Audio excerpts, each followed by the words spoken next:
हमले की, जिसके बाद यूक्रेन युद्ध को लेकर सबसे बड़ी बेइज्जती शुरू हुई। पुतिन के एक हमले ने ज़ेलेंस्की को मजबूर कर दिया वो नेटो से मिले हथियार छुपाना शुरू कर दे।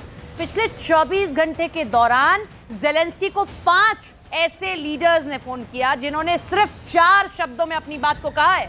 उन्होंने ज़ेलेंस्की से कहा कि बेइज्जती नहीं होनी चाहिए। रिपोर्ट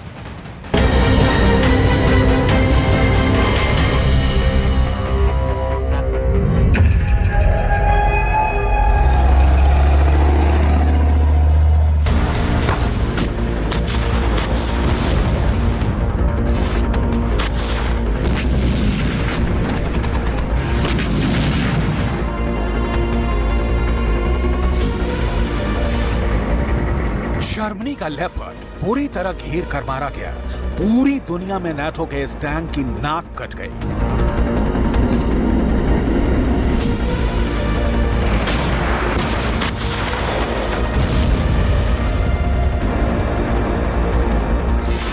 ब्रिटेन का चैलेंजर अब फ्रंट पर जाने की हिम्मत नहीं दिखा पा रहा।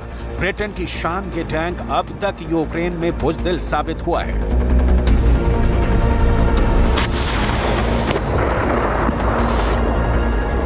अमेरिका का ब्रैडले पुतिन के ड्रोन इस बख्तरबंद गाड़ी को चुन चुन कर मार रही है। ये यूक्रेन के सैनिकों के लिए जलता हुआ ताबूत साबित हो रहा है।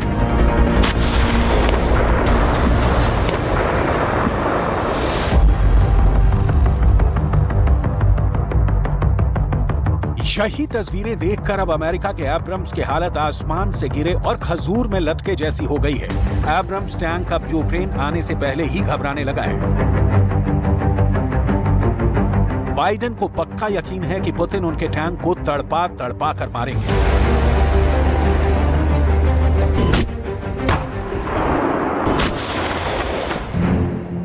अब इन्हीं तस्वीरों को देखकर ज़ेलेंस्की की सेना डबल माइंड हो गई है।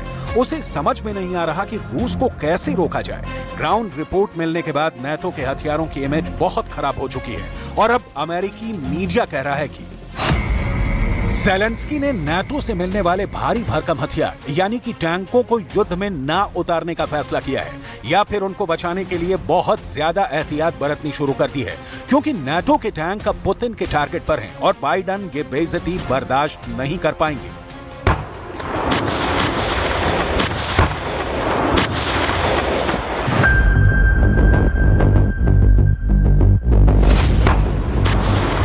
लेपर्ड से लेकर चैलेंजर और चैलेंजर से लेकर एब्रम्स, यूक्रेन के टैंकों से लेकर इन तीनों टैंकों की हालत बहुत नाजुक हो चुकी है। हालात ऐसे हैं जैसे फिल्म रिलीज होने से पहले फ्लॉप हो चुकी है और इसके डायरेक्टर ज़ेलेंस्की पर सवाल उठ रहे हैं कि बेहतरीन कास्टिंग के बावजूद उनकी काउंटर अटैक वाली फिल्म कैसे फ्लॉप हो गई, क्योंकि इन हथियारों के फ्लॉप होने से डायरेक्टर ज़ेलेंस्की नहीं बल्कि उस पर पैसा लगाने वाले बाइडेन और नाटो की इमेज मिट्टी में मिल गई है। पुतिन के हमलों ने नाटो के इस बड़े प्रोजेक्ट को पूरी दुनिया के सामने शर्मिंदा होने पर मजबूर कर दिया है।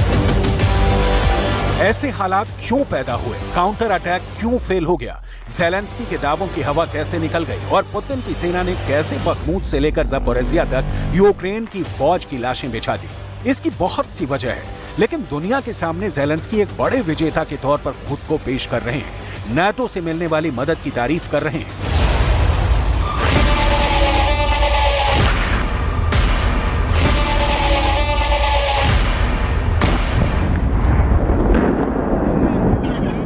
You to know that every day we have success on the front line thanks to our heroic soldiers, and of course thanks to the support of our partners, and the United Kingdom is one of the obvious leaders in this support.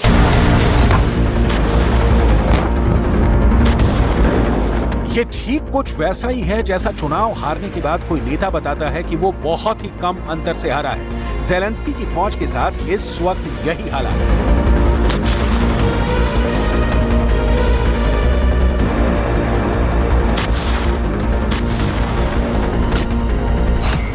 रूस की military का दावा है कि एक ही हफ्ते में उसने यूक्रेन के 240 टैंक तबाह कर दिए हैं। इसमें 13 टैंक ऐसे थे जो नाटो ने सप्लाई किए थे। इन टैंकों से ज़ेलेंस्की को बहुत उम्मीदें थी, लेकिन पुतिन की रणनीति ने इस पर बारूद फेर दिया। इस वक्त यूक्रेन के राष्ट्रपति वोलोदिमीर ज़ेलेंस्की बहुत ज्यादा प्रेशर में हैं, क्योंकि शहरों में तबाही के साथ साथ डॉनबास के मोर्चों से भी बहुत बुरी खबर आ रही है,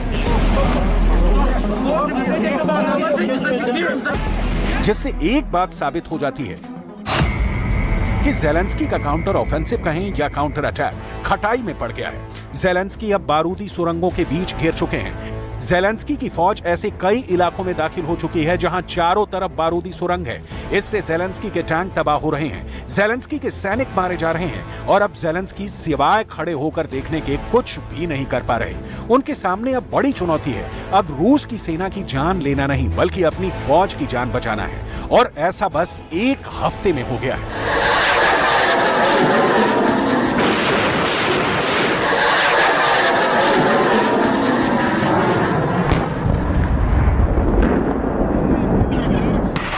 रूस के मिसाइल हमले में एक बार घायल हो चुके यूक्रेन के कमांडर जनरल वालेरी ज़ालुझनी की सलाह के बाद ज़ेलेंस्की परेशान है, क्योंकि उनके कमांडर ने ऐसी बात कह दी है जिससे नाटो के हथियारों को लेकर ज़ेलेंस्की पसोपेश में है।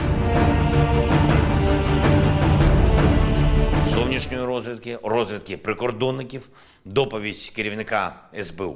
Дуже уважно аналізуємо кожен факт і будь-які перспективи по всім напрямкам. Рішенням ставки головкому Залужному та генералу Наєву доручено посилити північний напрямок. अब नक्शा देखकर ये तरकीब निकाली जा रही है कि फंसे हुए सैनिकों को बारूदी सुरंगों के बीच में से कैसे जिंदा निकाला जाए। जनरल ज़ालुझनी को बहुत ही खतरनाक कमांडर माना जाता है, लेकिन इस वक्त उनके सामने बहुत बड़ी चुनौती अपनी फौज को संकट वाले इलाके से निकालना है। पुतिन की फोर्स ने बखमूत से लेकर ज़ापोरिज़िया तक सभी फ्रंट पर बारूदी सुरंगों का एक ऐसा जाल बिछा दिया है जिसके बीच से निकलना अब ज़ेलेंस्की और उनकी फौज के लिए आसान साबित नहीं हो रहा है। ऐसे लिमान में हो रहा है, ऐसा हाल बखमूत में भी है, ऐसा हाल अवदीविका और मरिंका में भी देखा जा रहा है। ज़ेलेंस्की कीव में बैठे हैं, लेकिन असलियत में वो पुतिन के इस बारूदी जाल में बुरी तरह फंस चुके हैं।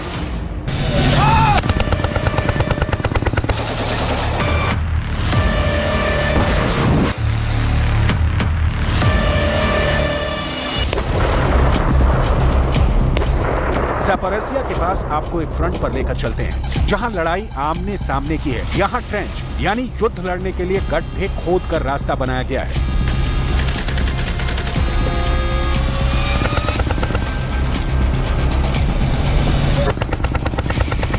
ये पहले विश्व युद्ध जैसे हालात हैं। यहाँ कब किसे गोली लगेगी ये कोई नहीं जानता।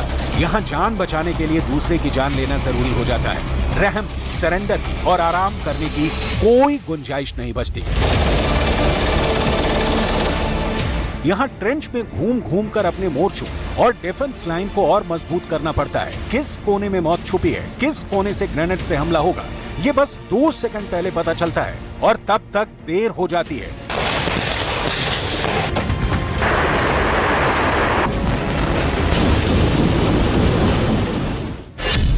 यूक्रेन की सेना अब रूस की बारूदी सुरंगों को हटाना चाहती है। यूक्रेन की सेना अब लंबी दूरी के हथियारों के साथ पहले रूस की डिफेंस लाइन को तबाह करना चाहती है। इसके लिए यूक्रेन ने अब ड्रोन से निगरानी बढ़ा दी है ताकि रूस की तरफ से आ रही रुकावट पर पहले से नजर रखी जा सके।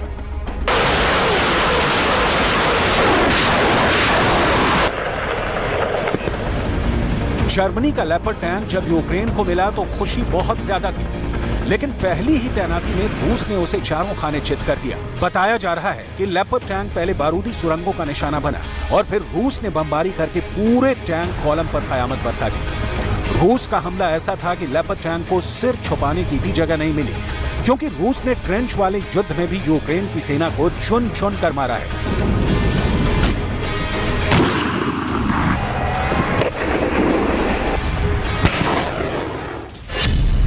इसीलिए यूक्रेन की फौज के सामने 3 बड़ी चुनौती है। पहला है बारूदी सुरंगों से निपटना, दूसरा है ट्रेंच वॉर यानी गड्ढों में बने रास्ते जहां जहन्नुम से भी खतरनाक युद्ध वाले हालात होते हैं, और तीसरा है इनके चारों तरफ युद्ध की किलेबंदी, क्योंकि रूस ऐसी जगहों पर ज़ेलेंस्की की फौज को घेर कर मार रहा है।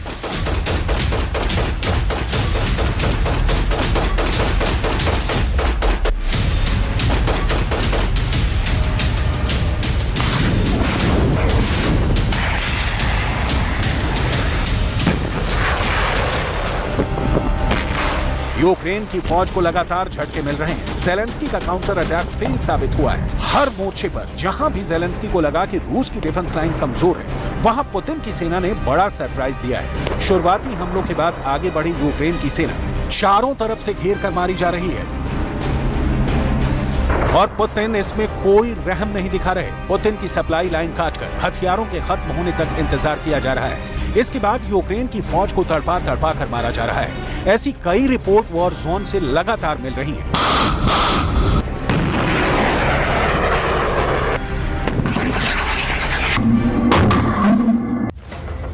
अमेरिका की तरफ से मिली ब्रैडले बख्तरबंद गाड़ियां भी पुतिन की बारूदी सुरंगों का शिकार बन रही हैं। ज़ापोरिज़िया के पास हुए बारूदी सुरंग के हमले ने ही ब्रैडले और लेपर्ड टैंक को हिलने लायक तक नहीं छोड़ा था। ये तस्वीरें पुतिन ने दुनिया भर में वायरल की थी और बताया था कि नेटो से मिल रहे टैंक और बख्तरबंद गाड़ियों का रूस की फौज लगातार शिकार कर रही है और अब तक ऐसे 30% हथियारों को खत्म कर दिया गया है। नेटो की मदद भी फेल साबित हो रही है और जेलेंस्की बहुत बड़ी मुश्किल में घिर चुके हैं, जिससे उन्हें सिर्फ रूस निकाल सकता है, ऐसा पुतिन के समर्थक दावा करते हैं।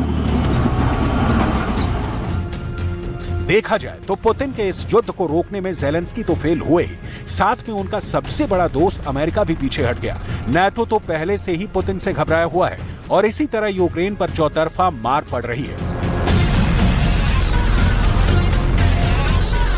कुल मिलाकर यूक्रेन में रूस का स्पेशल ऑपरेशन रोकने की तमाम कोशिश जमीन पर नहीं बल्कि मीटिंग रूम्स और कंट्रोल रूम्स में हो रही हैं, जिसके नतीजे जीरो साबित हुए हैं।